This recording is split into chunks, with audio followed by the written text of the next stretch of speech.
Hi, I'm Cody Alexander with another MQ Quick Hits. Today we're talking about the 3-down dime. Kind of going to go over different fronts that you can use with it and how it aligns with different formations, primarily spread formations, how the run fits go off it, and what to look for in each one. Kind of give you some different coverages that you can run. We're going to obviously start out with the 2x2 typical spread 101 formation. Really what the dime is a broken stack formation. So if you're an odd stack guy, 3-3 guy, or you came up learning the odd stack, a lot of this stuff is going to sound really familiar, except for that it's a little bit bastardized and it's kind of a broken stack.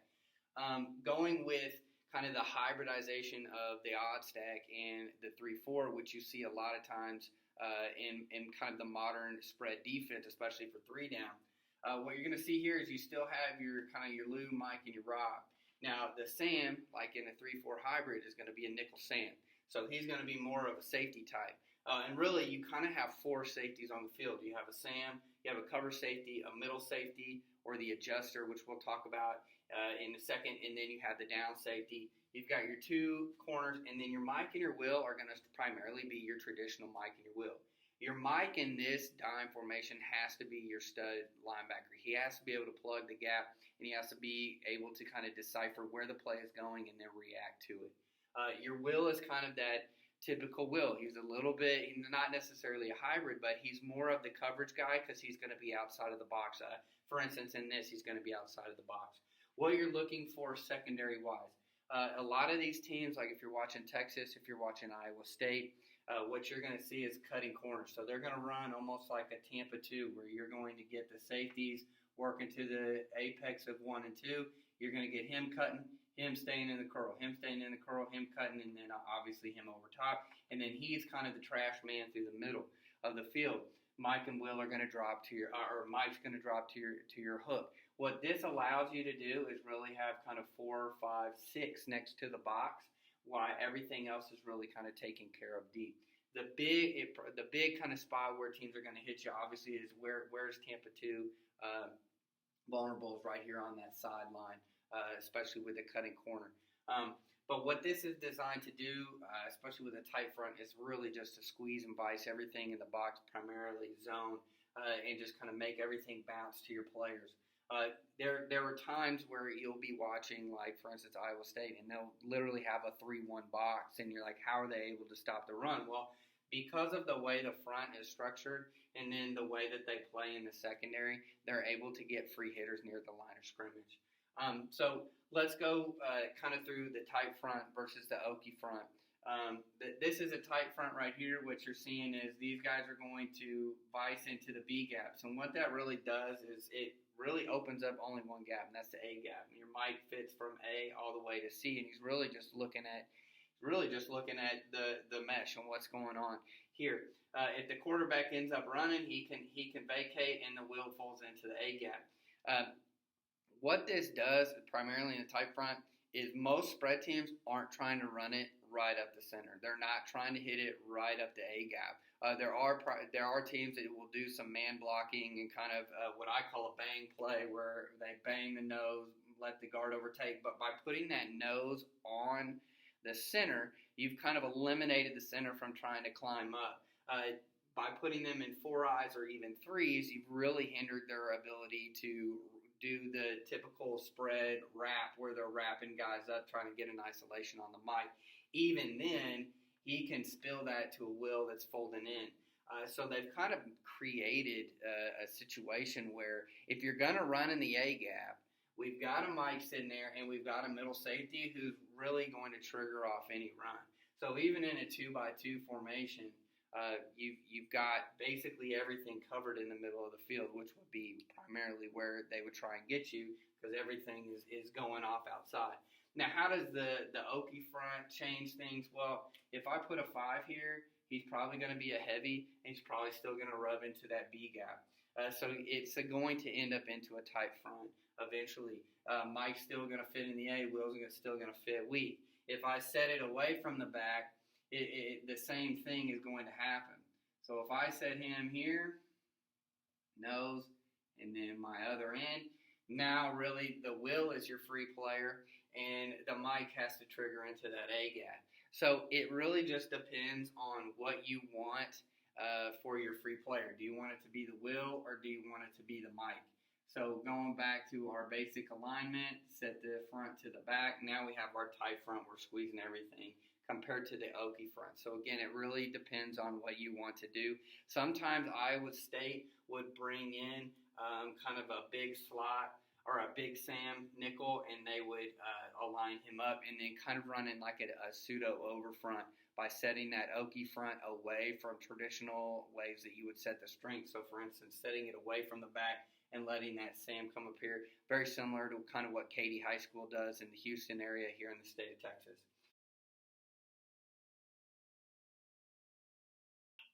Now we're going to discuss the basic coverages that you're going to find within the three down dime. So we've already talked about Tampa 2.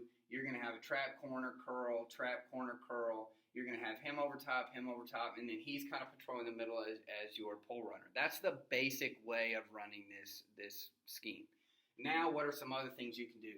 You can easily run rip list schemes with this, where you bring the wheel in, let the mic kind of bump out, and drop him down with him in the middle, and kind of roll coverage to that side.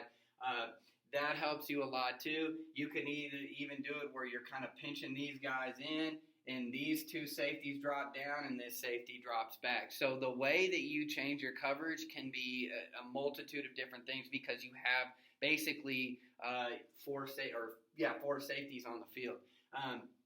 This guy, what they've done is really taken the nickel Sam, and they've just put him in the middle of the field, because he's going to be a run fitter, and all they've done is inserted a safety, maybe more of a coverage safety right here. So you can run Tampa 2. You can run quarters. You can press these guys, run quarters here, press him, run quarters here, and then what that gives you is kind of that middle guy. He can be super aggressive. You can blitz, bring him down into the vacated area, and now you're just running quarters. So there's a lot of things you can do if you want to send four. Send the wheel, he works down. Send the mic, he works into the middle hole. So this is your adjuster. He is going to go everywhere that you need him to go. And it's going to be one of those things where if I want to send the Sam, he's going to replace. If I want to send the mic, he's going to replace. So all he has to know is, hey, who's going, and then where am I fitting off of?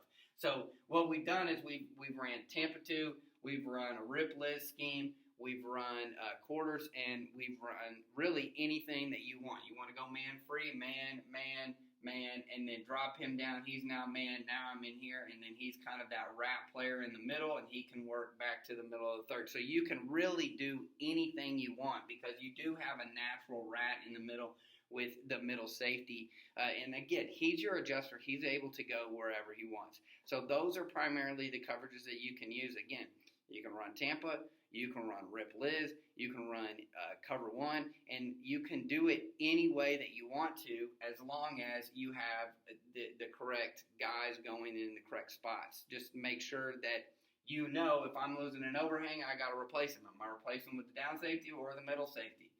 And kind of changing that up too, because then again, that keeps the offense off balance.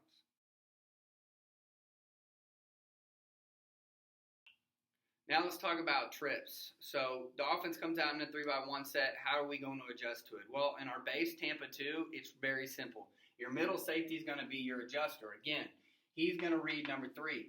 So in a 2x2 set, he's going to fit off the back. He's going to probably fit in the box versus any run. Now it's a 3x1. He's now going to kind of be that middle hole player again, because it's Tampa. Cut, curl. He's going to cut. He's got your curl right here. He's over top. And then here's your adjuster. Anything in the middle. He's still running the middle pole.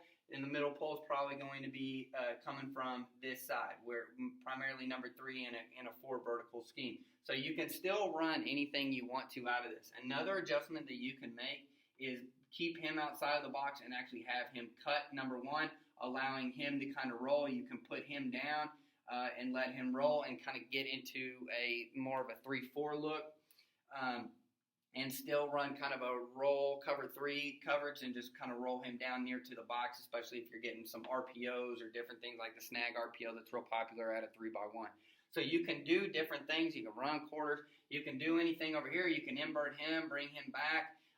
Again, just like you would in your two high scheme or just like you would in your quarter scheme, you can manipulate the secondary and kind of give them calls anything that you want to do. You can press him, you can have him cut. Again, you can invert, you can cut the will, have him come back, have him work over. You can blitz the Sam, you can blitz the middle safety. You can do a multitude of different things because now I've got four safeties on the field and I can rock and roll them any way that I want to. And you can kind of replace an extra guy as you can. Most 3-down teams are going to send a fourth player, especially if it's a pass down or if they know something's coming. They want to put a little bit of pressure on that quarterback or on the run game. So here's your 3-by-1 look and how it adjusts to that.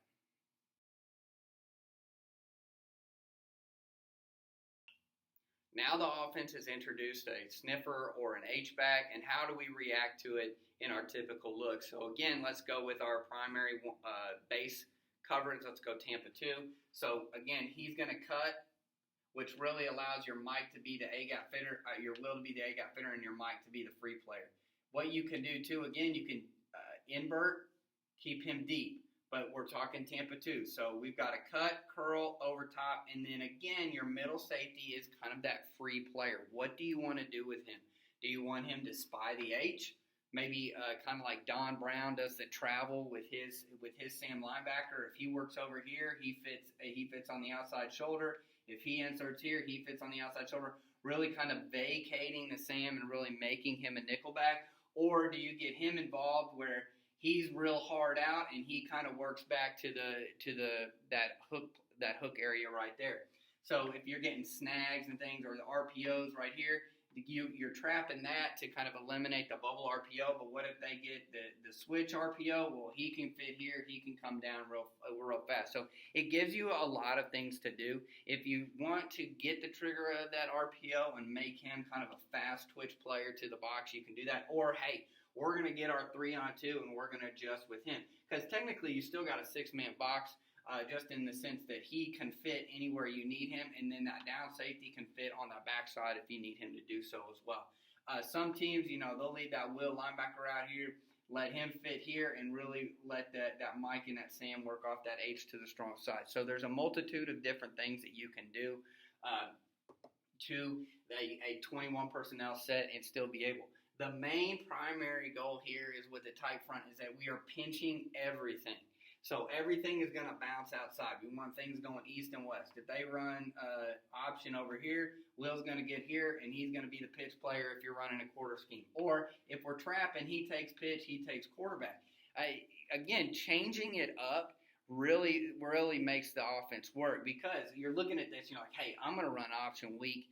Well, not if I cut the corner. He's right here. He's got the quarterback, and then I've kind of got that +1 to clean it up right there. So even to the weak side, by getting in a tight front, by cutting your corners, running some Tampa 2 type things, you can do this. So what this has really done is kind of given this rebirth to the Tampa 2. Everybody was like, the Tampa 2's dead. Well, you're finding the Tampa 2 still alive, and it still works in this dime front.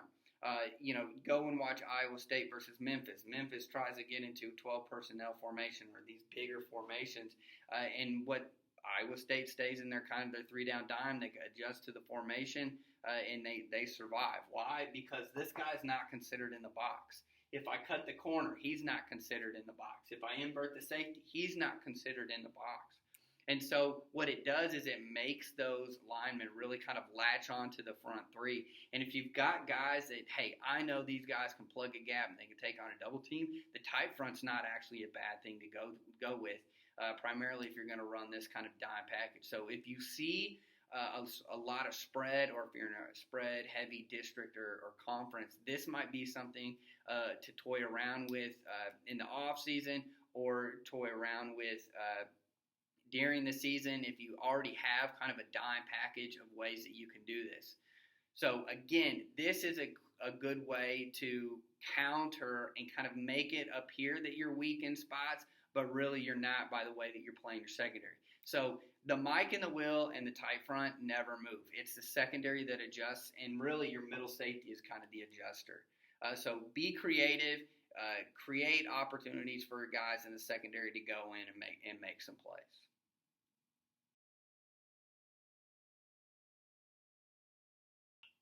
So let's finally talk about some adjustments that you can make within the secondary and within your package system to kind of create either a 4-2-5 look or a 3-4 look. It's really easy to get to the 3-4 from this. You just tuck the wheel in and you drop the middle safety back to the boundary or the weak side. That's real simple. So let's look at that. So let's say we want to get in a 3-4. Let's run our Okie front. You can still run your tight front. Mike just gets in a 30. Will gets in a 30. I'm taking that middle safety, and I'm just dropping him down here. I still got my Sam. I still got my corner. Still got my corner, cover safety, and down safety.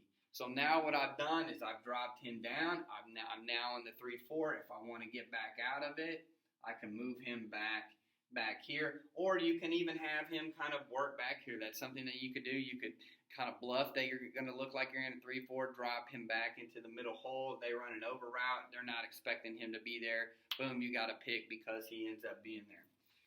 Let's say I want to get into a 4-2-5 look. So what Iowa State did in their 4-2-5 look was they created really a pseudo over front. And I've always argued if you get in an over front against a 2x2 set, that allows your Sam to get a full cover down, and now you've protected yourself from the field RPO. So how do I do that? Well, you can sub out that middle safety or sub out that Sam. So let's sub out the Sam. Let's bring in kind of a hybrid D-end outside linebacker type. Let's call him a jack, and we're going to set the jack to the back.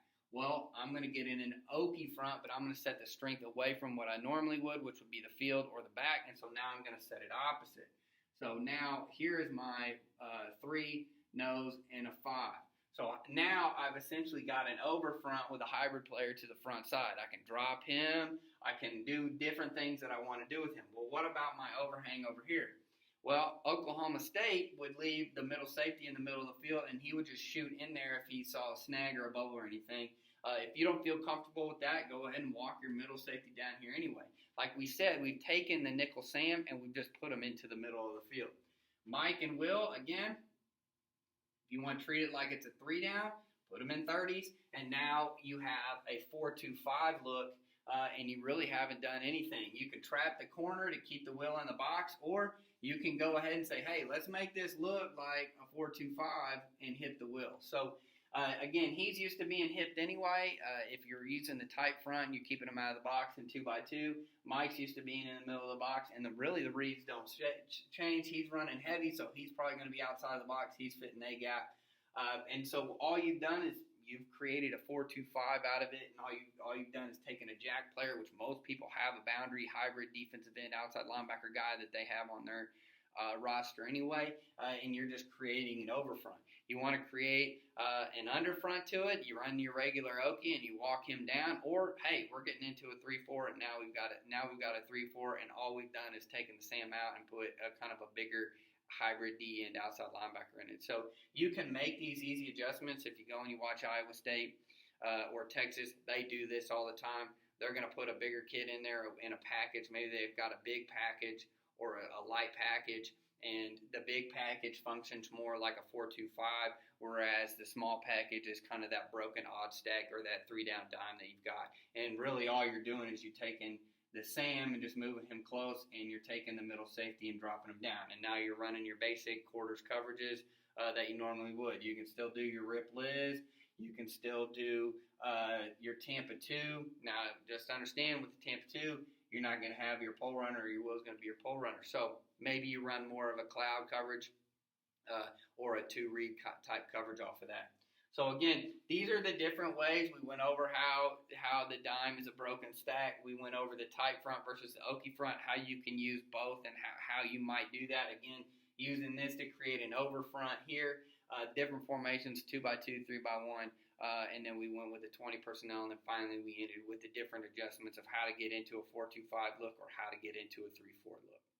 Thank you for joining me today on MQ Quick Hits. Make sure you visit the site, MatchQuarters.com. You can always follow me on Twitter at @the_coach_A. Love hearing from you guys. Have a great day.